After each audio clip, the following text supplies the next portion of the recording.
So why did it do that? Okay.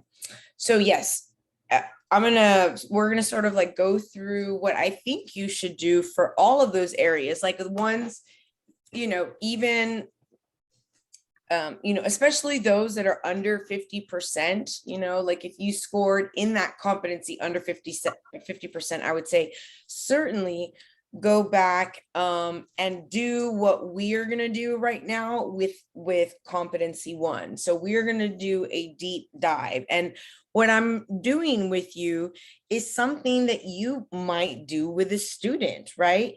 Let's say and that you're reading something together about the different parts of the body, or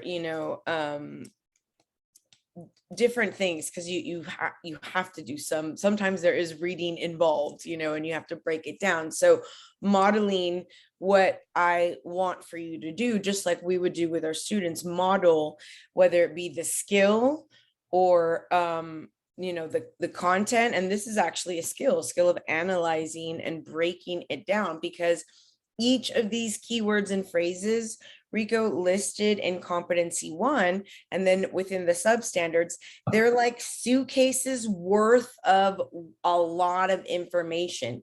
So it's really important to sort of unpack that and make sure that you understand exactly what competency 1A means, and unpack those suitcases, those key terms, keywords and phrases within there that carry so much meaning, and how that applies to the PE classroom. So you have competency 1. The teacher understands and applies principles of motor development and motor learning. So you understanding it, and then your application of that in the classroom for your students. Understanding it and applying. And that's really where you get the types of questions that you get on the exam, right? They're not just going to ask you, like, what are the types of muscles in the body, they're going to ask you a question that has that PE context to it, where you do have to understand that area of expertise, but then also apply it well within your classroom setting, right? Within instruction. And for this specific competency, it's about motor development, movement, motor, and motor learning. So those things in themselves are suitcases that have a lot behind them, right? What is motor learning? It's a lot of things, right? So let's go in deeper and see what they mean. And we know domain 1, it's overarching context, is movement knowledge, movement skills and knowledge. But this one is about you understanding and applying principles of motor development and motor learning. So let's see what that is. So competency 1A demonstrates knowledge of principle and stages of motor development. So you have to understand the principles and the stages of motor development and what that means. So, sorry, it kind of moved a little bit. I'm gonna just move this out of the way. We'll come back to this in just a second, but I do want to look at, why did it do that again? It moved our faces up. I know it's gonna look ugly for a little bit. What was it? Principles? Motor learning and movement. Yeah, there you go. Okay, so principles of, let's do this one. Motor performance, motor learning, retention and generalization, transfer of skills learned, and including how the movement is performed at one time or in another setting this has to do with speech, but it's the same thing, that motor learning, when we're talking about, you know what I mean, physical education. And so what I did right now is an example of just doing a deep dive, where if I see something that I'm not particularly familiar with, the stages of motor development, the principles of motor development. And so obviously that what that was saying is that you have to be shown how to do it. I guess the best way to sort of explain it would be if you had, you know, a group of pre-kinders or kindergartners, understanding that many times you can't just explain how to do things. With the younger ones, you have to show them like what it's like and where they're going to have to hold their stomachs tight. You know, if you're asking them to maybe balance and you're telling them to use their core. I'm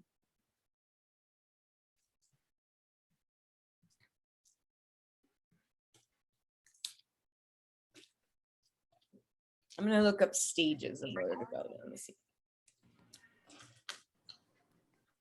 Stages of motor development. And I think we already have that, like, you know, listed in that quick sheet. I'm not sure if you have it, but if you don't, I could certainly, you know, get it for you. So you see what I mean by you have to unpack it, because it says demonstrates knowledge of principles, and then the stages. These are the normal stages of motor development, and you know them, right? So 2-year-olds, they toddle, right? They can't climb stairs with alternating feet. Their motor development is not there yet. Their gross motor skills, like working with their hands, being highly hand-eye coordinated, that doesn't happen. They're not super highly at 2 years old, right? They're not able to catch a football. It might hit them in the face, and they're like, you know, they're running, them might fall over. And that's just the normal progression of development. We don't sort of like, we're not born and we have like, you know, magic hands, and we're, since desde chiquito, as much as the stories are about all these people and they were catching it when they were this much, like, you know, our skills are not there on a normal growth and development. So this is your understanding of the principal stages of motor development. So when you're studying the competencies that are, you know, either at or below 50%, because that's what I want you to focus on during this time period, because that's where you're going to get your biggest bang for your buck, you know, with those areas, those high need areas. And I think even those other areas that you're not targeting, maybe the other competencies, you'll still, by using the strategies that we go through together, you'll be able to, you know, you'll be able to sort of piece through those on the exam, you know, use process of elimination, identify keywords and phrases, make sure you understand what the question is asking of you. So trying to keep track of time a little bit better, but I will remind me at 3:45.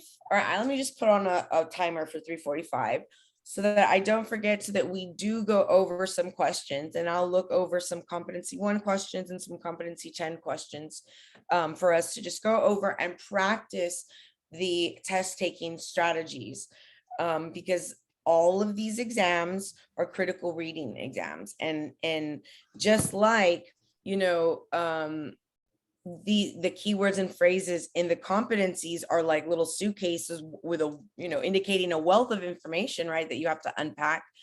Within the scenario, within the question, there will be language utilized like this that you'll have to unpack. So getting comfortable, you know, identifying keywords and phrases, getting comfortable with the particular content specific vocabulary and those concepts, important. So go back here really quickly. So motor development, the process by which a person learns how to use and manipulate muscles to move the body in a desired way. Now and we'll take a look at the TEKS later, and you can on your own, whenever, go back, and I definitely think that would be useful to you to go to the TEKS. Oh no, to go to that TEKS page, because I just have it on like a Google document within your Google folder for PE, and it has a link to the TEKS. But going through the different ones, they have to learn how to do different skills in kindergarten, in first grade, in second, and whatnot. Motor development skills, because in those beginning K-2, it's really about getting them to be excited about PE. I think someone's here. Hold on one moment. Hold on. Stop it.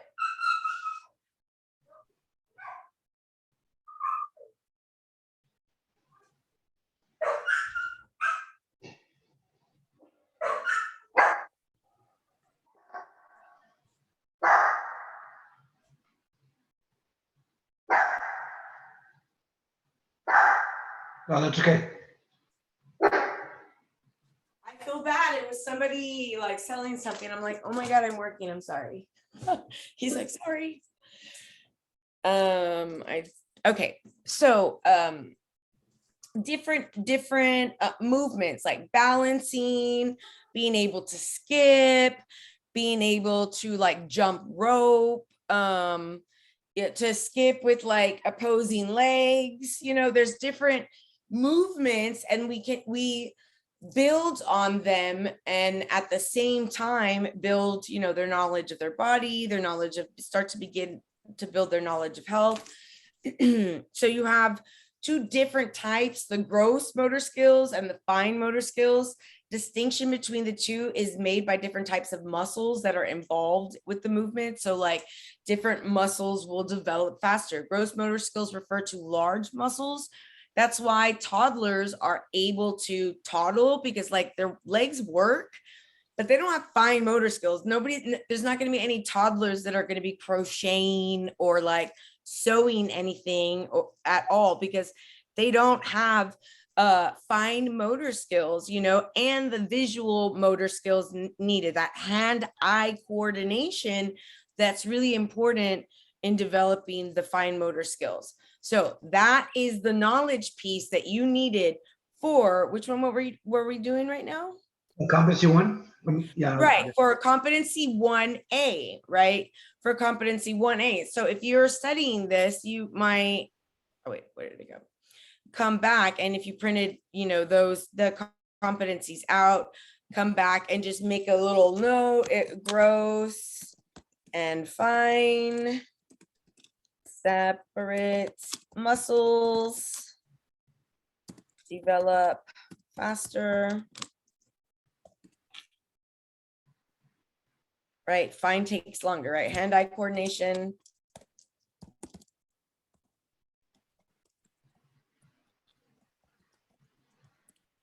Needed for fine, right?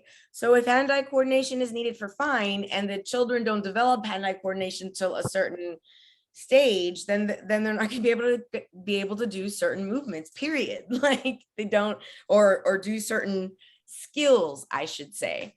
So that's important, and it's important because you're going to be planning for them, and so to best plan for them, you want to be able to do things that they're going to be able to do, because if not, they're not going to have fun, and they might even hurt themselves.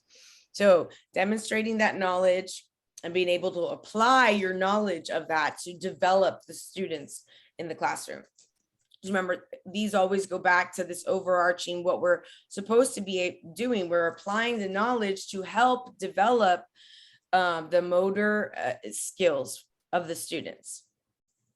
So competency 1B is knows motor learning principles, processes, and concepts, positive transfer of learning, practice. I found this on the web. Oh my Lord, just that every single time. I'm not even talking to my watch and it does that. And if I try to use it on purpose, it literally ignores me. I'm like, hey Siri, call mom. Hey Siri. Like, oh my God, it doesn't work. Okay, now it's working. My God, really? This never works. It's never mind, Siri. I found 7 matching contacts. Could you be more specific? No. Okay, so knowing part of the learning process and principles. So what is practice? Obviously, practice doing that particular skill, that particular movement, that process that you're having them do. Observational learning, the absolute importance of modeling in order for helping students gain these skills. So this observational, and I'm going to get a different color. Observational learning is simply, by another word, modeling. It's modeling for the students. The principles, the process, if you want them to dribble, or what is that, what it's called, dribbling with your feet between cones, you have to show them how you want them to do it. And especially if they are in that young age group, because they're concrete learners, like elementary kids, where they have to see it. You can't just, you might get away with explaining that, like, let's say you're a football coach on a high school team and it's varsity and you're trying to get them to do something. You can tell them verbally and you kind of expect them to do that drill where they're just having to do something really easy, right? They can conceptualize something and do the skill that you want them to do. Not true for the younger children, first and foremost, because sometimes it's difficult for them to conceptualize in their mind just exactly what you're asking of them. And secondly, they might not even know, like what the skill is to begin with, don't have it to begin with. They've never done it before. They might not be in soccer. And so when you're learning how to dribble the ball, but take it down to the end, this is their first time. They need to see what you're doing with your feet. Exactly. What is he doing with his feet to make it not, go away? So that observational learning, you providing feedback, meaningful feedback, and that means positive feedback, right? So, and feedback should be meaningful and sort of constructive. And so you can make it meaningful and constructive and it be almost like a criticism, like, no, you have to bend at your knees and shuffle after it. Give them specific, directions to make corrections to, you know what I mean? Like, use your left foot. You stepped out on your right foot, a feedback, not like, no, you did it wrong, or not like that, where that feedback is telling them they did it incorrectly, but it's not meaningful because, or constructive, because it's not going to lead to a change or a correction in the movement or the skill or the principle or the concept. So in order for feedback to be meaningful or, constructive, it has to be giving some sort of like specificity. It has to be specific, right? And give ways for improvement if it's like on that negative way. But it also, even if you're giving feedback to students for positive things, right? Like they're doing a good job, just don't say, hey, good job. Say, great catch. I love how you made contact with the ball. Or like very specific in their skill, what they did correctly. So specificity with, constructive criticism or criticism at all. And then even observation, a moment for observational learning, like okay, so what does it look like? What does that look like, coach? Show me what you mean on what foot, especially for the younger kids. Time to practice, ample time to practice the skill. to learn the skill, to practice the skill, especially before they're going to be assessed, right? Never assess the kids too early, because you don't want for them to sort of feel like they are failing at it. Give them time and enough practice and enough where they've watched you, they've had time to practice, you've been able to give them feedback that's constructive and meaningful. And then positive transfer of learning. We're going to have to look that one up together. And this is what I would want for you to do, or you're going through the other ones. We're going to look up positive.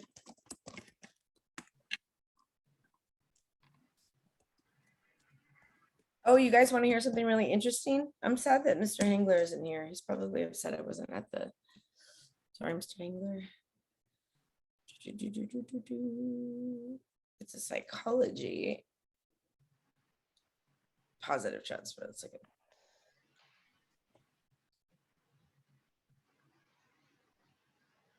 positive transfer. When learning in one situation facilitates learning in another situation, it is known as positive transfer. For example, skills in playing the violin facilitate learning to play the piano.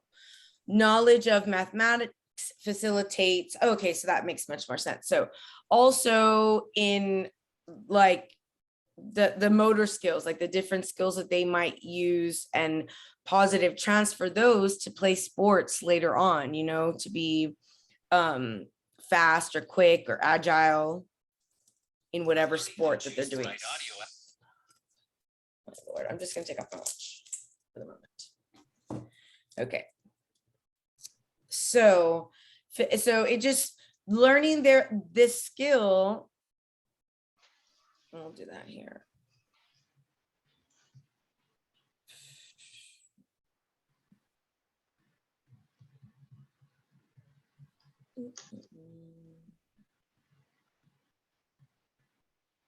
Right here. Oh, no. So positive transfers of learning would be that you teach them these skills, basic motor principles, processes, concepts, all of that, having to do with motor development and learning, and that will later transfer to more complex levels of physical activity, right? Of motor activity like football or swim team or tennis. So positive transfer learning is transferring skills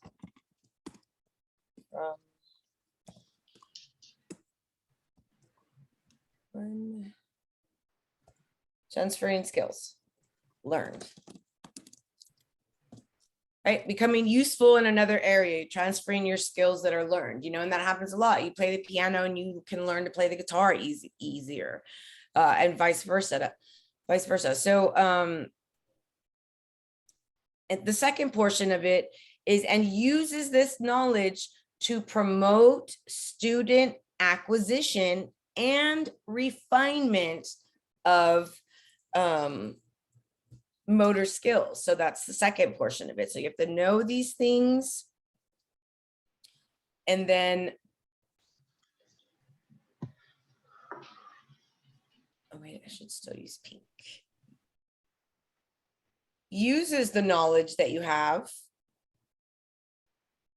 to help students promote student acquiring and refining. So we need for them to acquire some skills,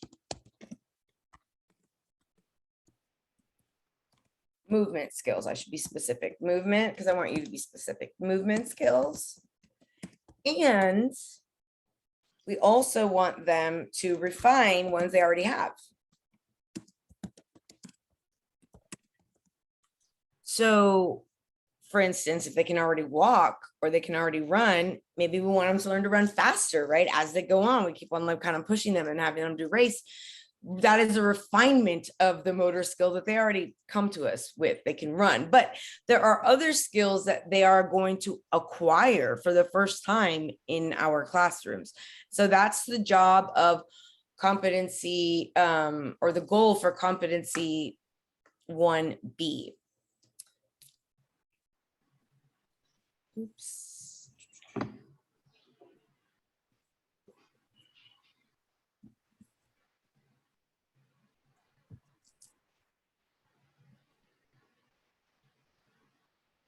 I'm going to try to be a little bit quicker. So demonstrate knowledge of principles and concepts of perceptual motor development. So body awareness, auditory, visual, kinesthetic discrimination, and the relationship to motor performance. So knowledge of principles and components of perceptual motor development.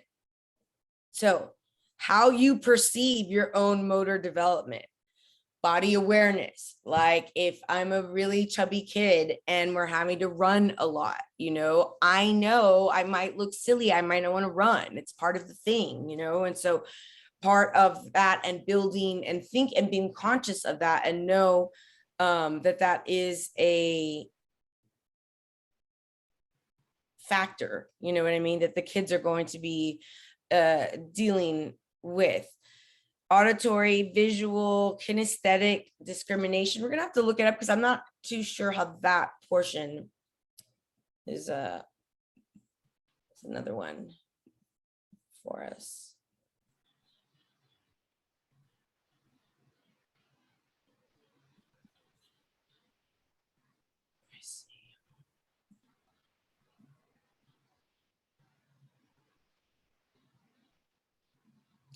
Going to do this to be quicker.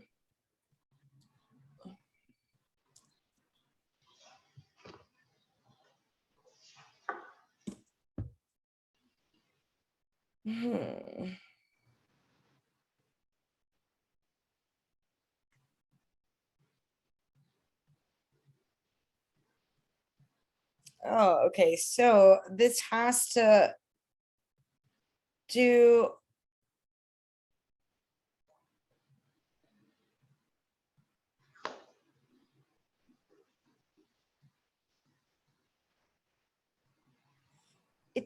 I'm assuming, I mean, I don't understand what I got a little bit over here.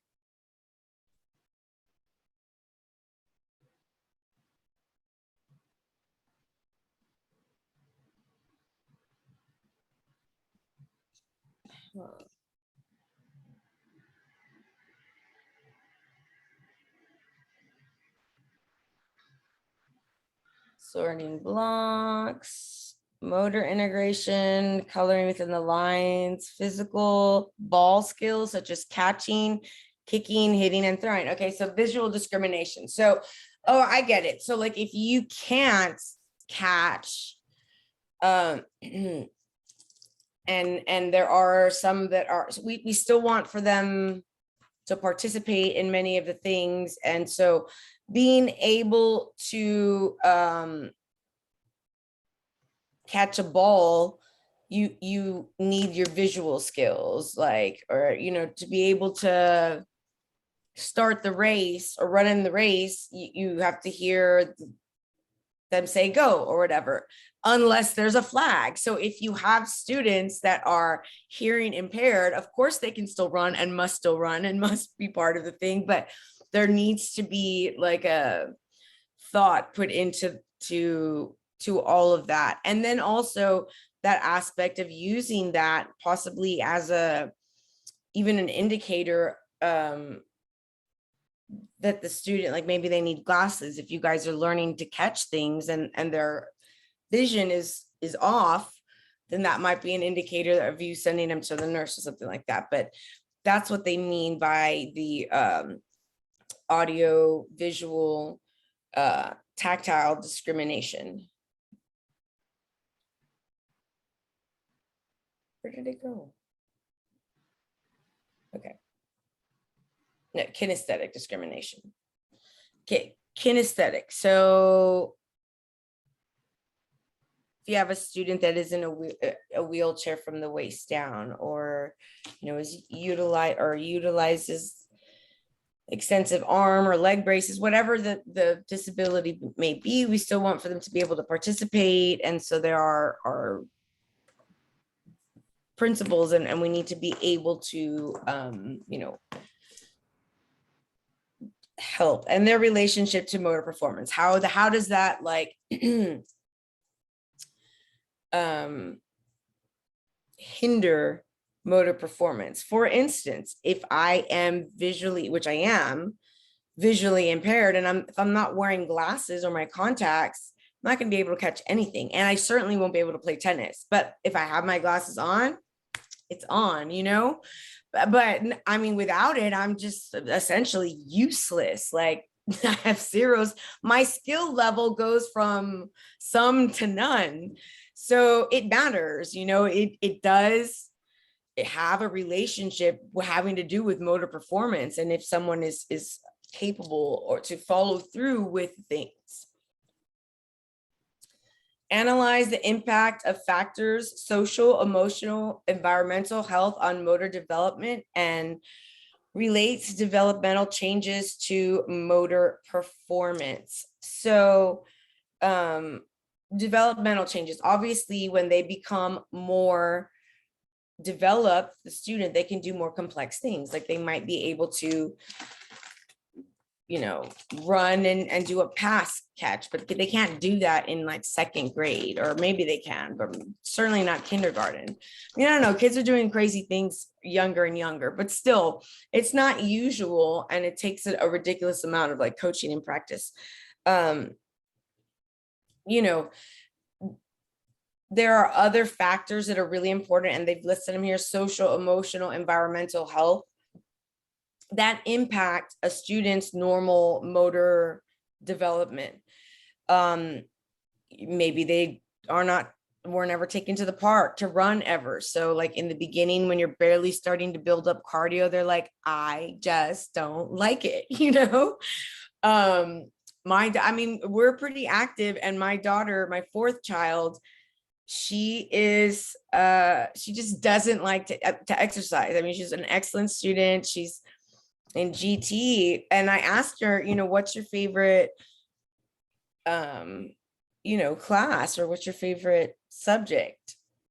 And she always says math or science, and I say, well, what's your least favorite? She's like PE, and she just doesn't. But some kids, you have to, you know, do a little bit more, try a little bit, build up their thing, so if they think that it's fun. If you just go in there and run laps, she's not going to be about it. Like, you have to trick her into doing physical activity, because she's not one of those who finds pleasure in doing laps. That's not a thing. And I get that, because I'm not that way either, but I'll certainly play tennis. That's fun.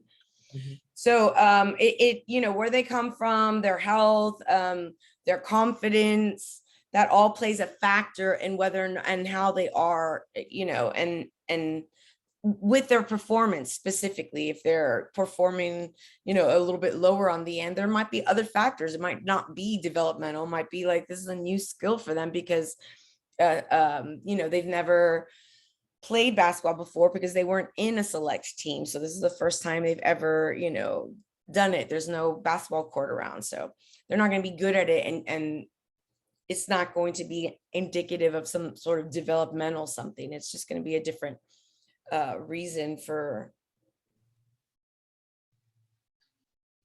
you know, for the delay in something that you might think, oh, they should know this by now.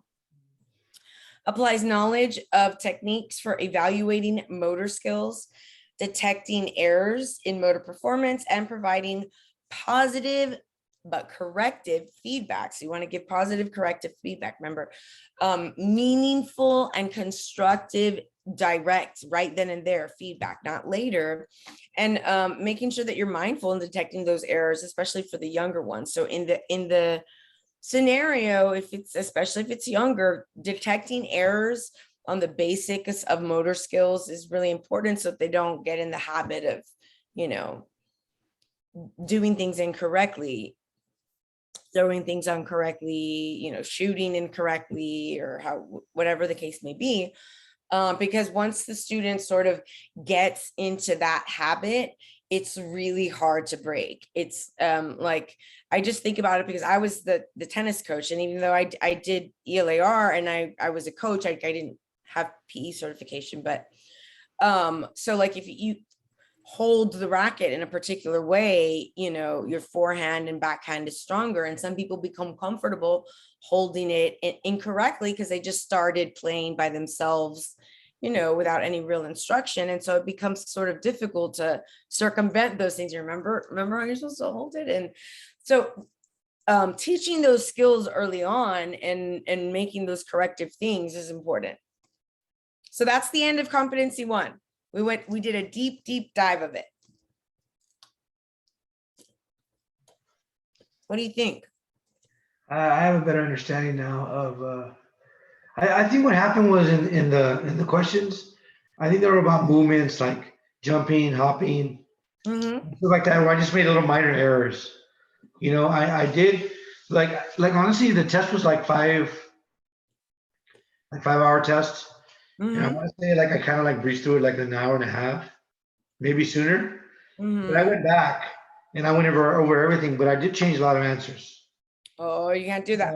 And I'm thinking that, you know, so let me ask you a question. If I finish an hour and a half and I leave, is it okay to do that? Like, I didn't know if you have to be at a certain time, or, you know what I mean? No, But you don't. I You felt just have, confident, but I stayed there for another hour. So I don't know if that had anything to do with it, you know? yeah, you know, it's really, it's up to you. And actually, I was going to tell you guys, it's funny, but I'll actually be taking the new PE exam with the writing one on Monday. They invited, you know, instructors and professors to, with EPP programs, to take the new exam, like the field test, just to test it out, blah, blah, blah. So I'll be getting a sneak peek on Monday at 8:30. I'll be taking the PE exam. So we'll see how it goes. Can we meet after that so I can kind of have an idea? Now, let me ask you a question. When, let's just say for some weird reason, hopefully I don't have to go through taking the test again. When does that test take an effect? September? What do you mean? Like, when that new exam you're taking, are they going to implement that when, like, towards soon? Oh, no, I think it was my understanding that it won't go into effect until January 1st. Oh, okay. Of next year, or this coming year? I need to double check. Okay. Wow, okay. No, I mean, I felt pretty confident with this exam. Like I said, I didn't know what to expect. Now I kind of have an idea. I mean, I worked there and like in the settings of PE and everything, but some of them it's kind of like, oh wow, you know, it goes more to the definition or to the situation. Right. Okay, well, this is the right one, but they give you the one that's a little different. Yeah. Well, actually, it's 3:45. I don't want to give you heads up. I don't know. Yeah, I was looking for the new testing material. Oh, here it is.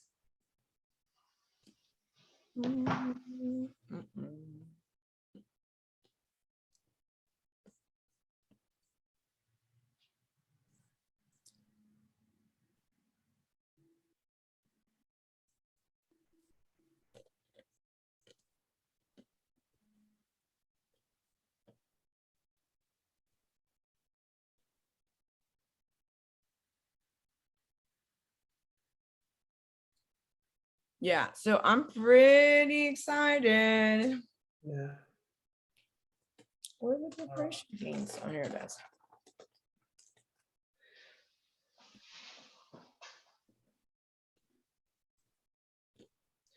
See, for number 1, I think it's 4, right? Number A. Let me see.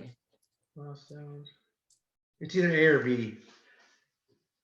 Okay, so for this exam, what I want for you to do is to first and foremost be mindful, right? Remember I said it's a critical reading exam, so Number one is be mindful. Like go and in every question, remind yourself that they're trying to trick you. You know, they give you two good responses. One is better than the other based on the things that they say.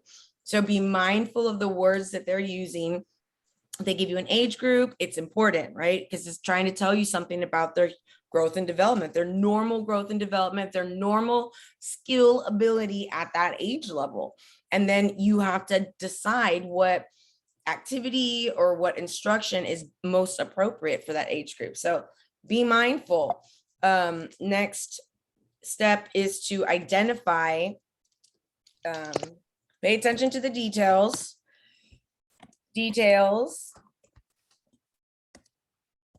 identify keywords and phrases. Identify your keywords and phrases, just a handful of them that you know you have to pay attention to. Make sure that you sort of restate the question in basic language. Restate the question in basic language so that you can figure out what the goal of the teacher is or what the goal for the scenario.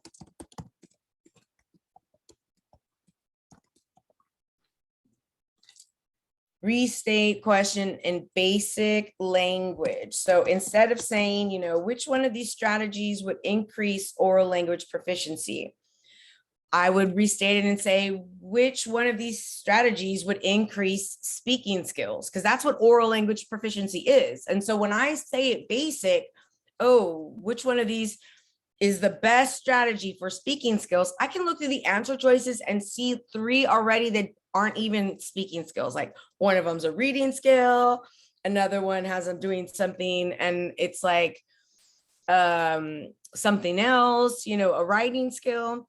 So I can easily eliminate, if I restate the question, use those, identify the keywords and phrases, and make sure that your answer choice, you know, sort of supports or addresses the keywords and phrases, that it addresses the goal you identify.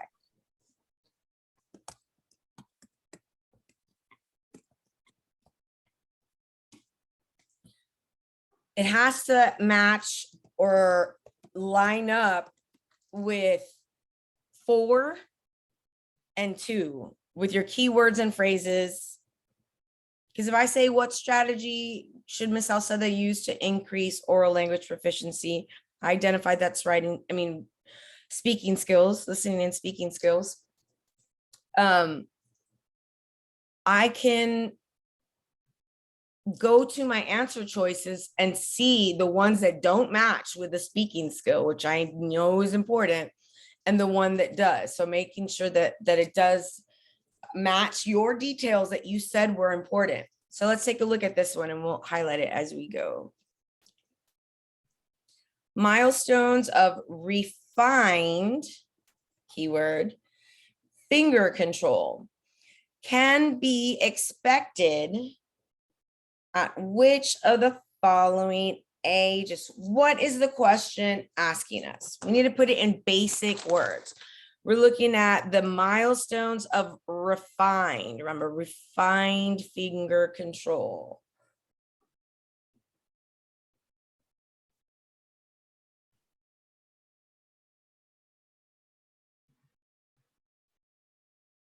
So how can we put it in our own words?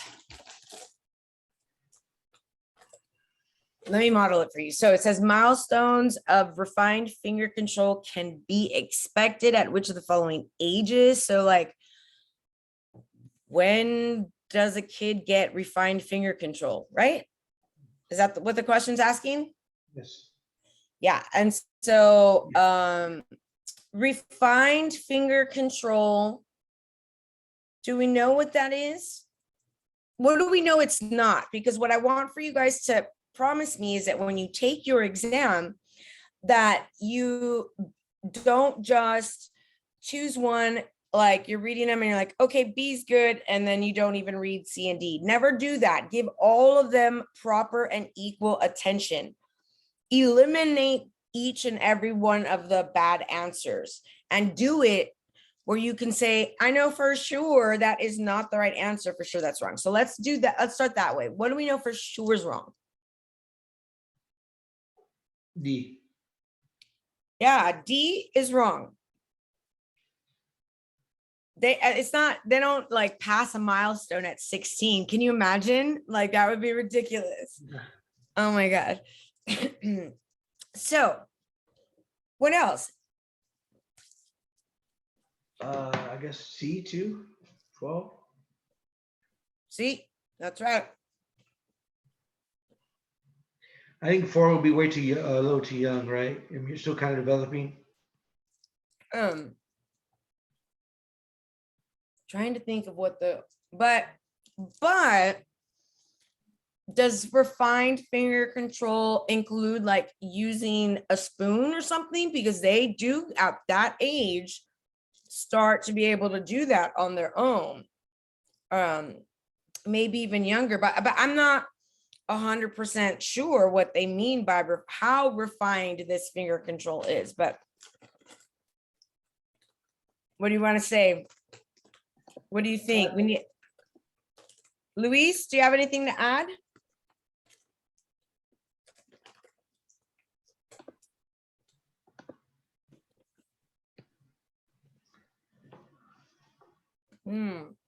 Awesome. It's B. Let's see. It was on your test. Luis says it was on his test. Oops.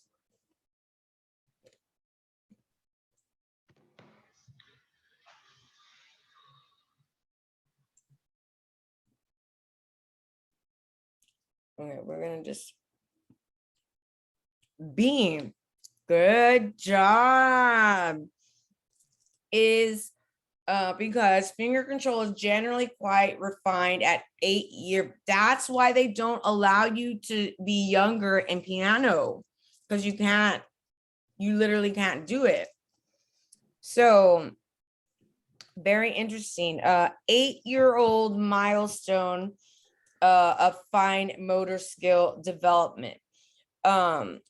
4-year-old, a child is progressing. See, that's what I said. Like they have some motors, fine motor, but it's not what I would say refined. Yes, I see that, but not yet at a refined motor skill development. Fine motor skills typically develop in a reasonably consistent pattern, starting from birth, and with practice can be refined through adulthood. However, options C and D are incorrect because a 12-year-old and 16-year-old should already have reached a milestone of refinement in finger control. Like they would be, so they're way past the time.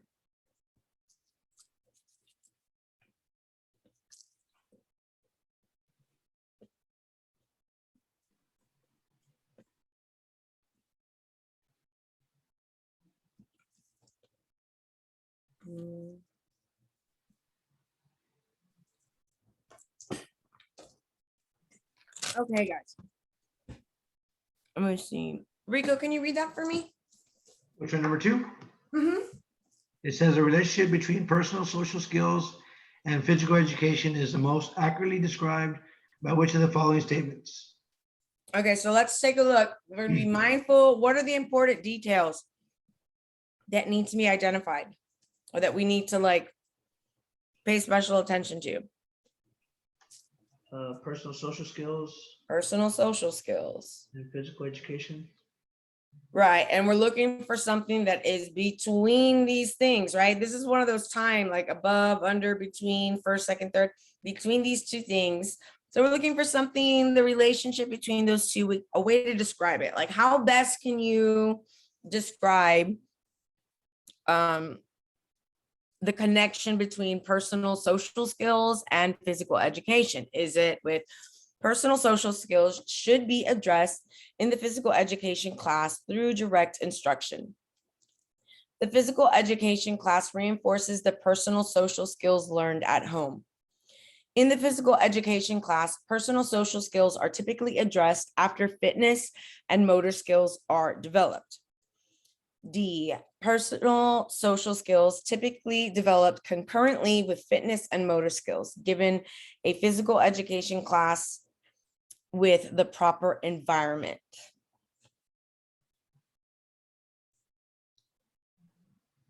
So we're looking for personal and social skills, how a person behaves, their manners, their like bullying, their sharing of tools, their hold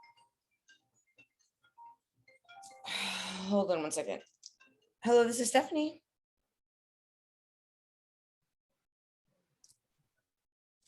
Hi, yes, can I call you back? I'm sorry, I'm on a Zoom. Okay. So what was I saying? You know, their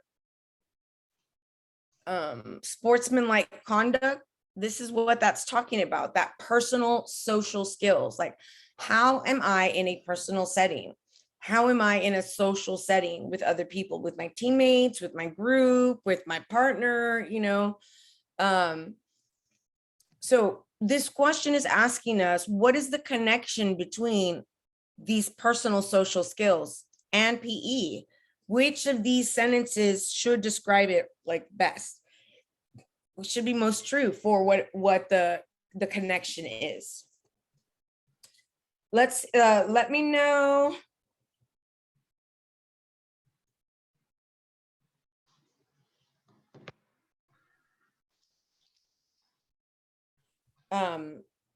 Let me know any that you want to eliminate. Like, are there any that you would like to, that you say like, that's for sure not it? I say B. Yeah, B, none of this, like, we already know it's a part of our job to help. And especially, like I said, it's the job of all Texas teachers to help build on their social emotional skills. It literally is our job, but it's a bigger portion of your job as the PE teacher, because you guys are in such a like special circumstance to be able to, you know, do that. So you're right. B is not it. We can't just, you know, say, oh, they're bad sports, you know, they got a strike and then they ran and they tackled the pitcher. Like, that's the way the dad is, you know, he learns it at home. That's can't be allowed, you know, we have to we have our hands in the mix. So yes, we know that's not the right answer. What else? Let's see here.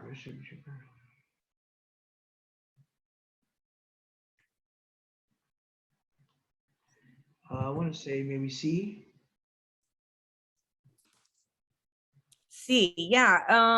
No, so we're gonna, after they're good at with fitness and motor skills, then we'll teach them not to be little jerks. Like, no, that we have to, you know, there's a proper way. And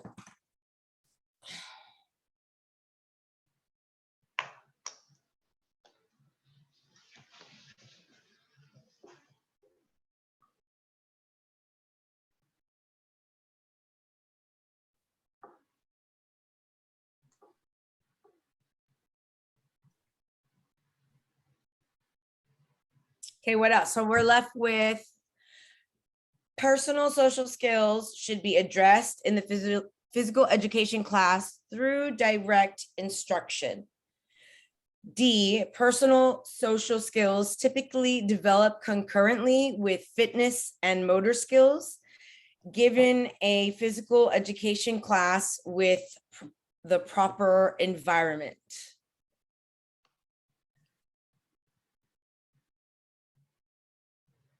I personally like A,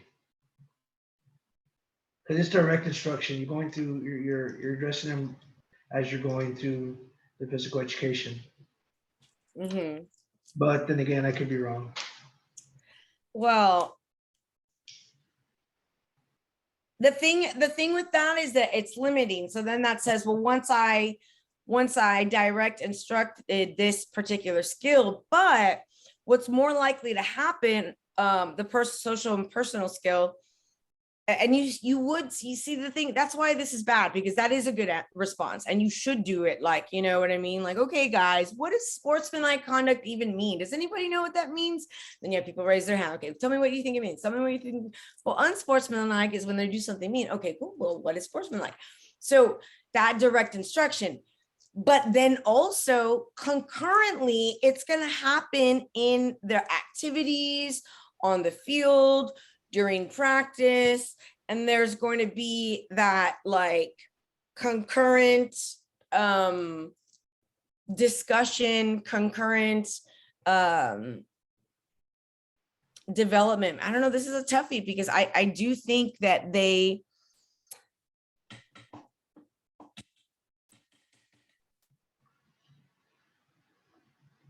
want to say direct instruction, because I don't know. Yeah, they're kind of like, they're both good answers, you know,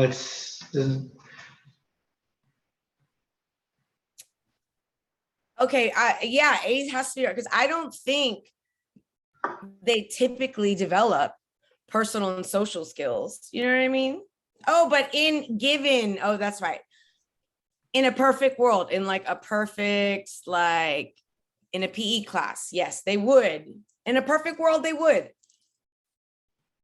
be developed concurrently with those things, because you would have those conversations about sharing and not cutting the line before you start new things. And so in a good class, the lessons are direct instruction, but it's concurrent, and it's through observation learning and communication.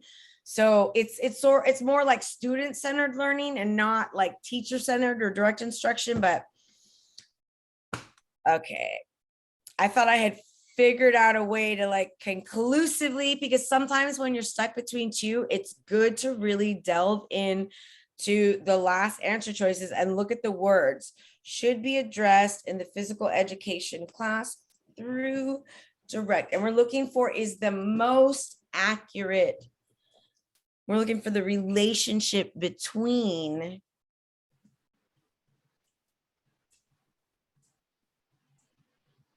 yeah, I would say maybe D is and why I'm leaning towards D is because they gave us, the jerks that they are, they gave us most, oh, hold on, wait.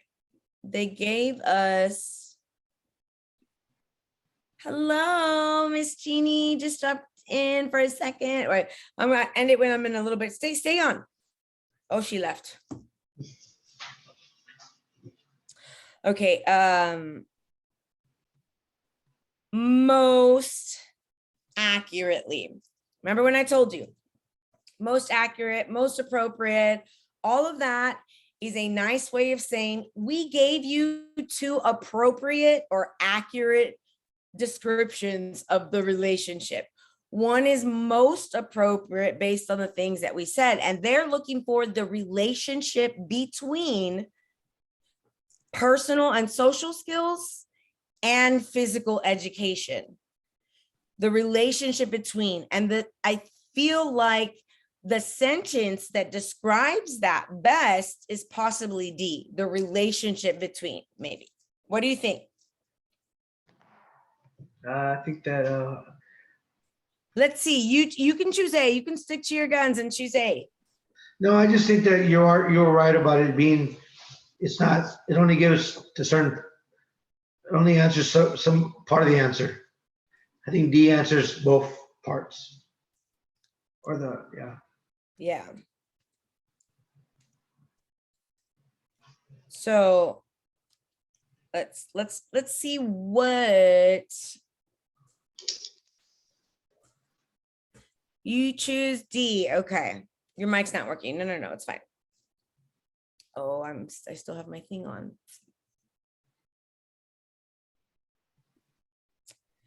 Okay, let's see, guys. D is correct. See, and I went back to the language. It's there in the language. And I'm like, what am I missing?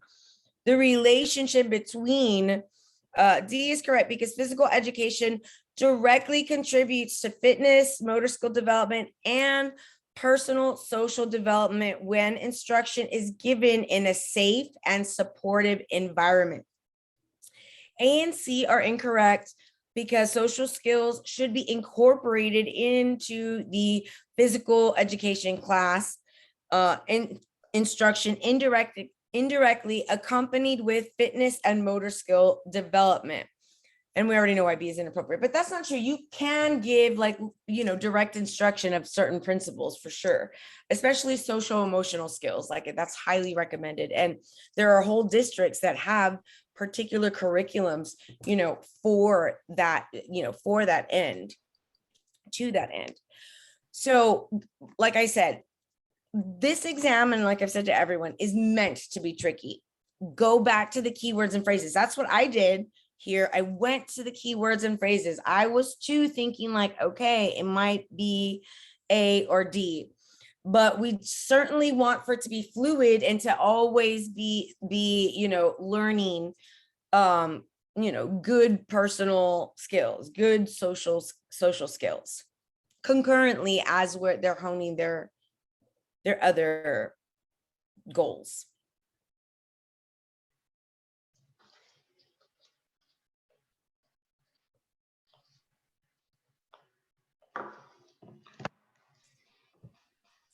Okay, let's see, that was it for this session, guys. If you wanted to where did it go? Schedule something else, please let me know. I know, Rico, that you mentioned, like I said, anytime, that I'm doing another one, I'll certainly send you the information so that you do, like Luis came in and like, I wouldn't mind doing like he does. You're helping somebody out, but I'm listening to what you're telling that other person that helped me too. Yeah, absolutely. And so I'm probably gonna have to meet with Gustav, and so you can join in for that one too. And Mr. Guerra, I'll log on. The what? Just give me I guess an email or text. Oh yeah, absolutely, for sure. And I'll show up, and you can work with him, but I'll listen and see what you're doing with him.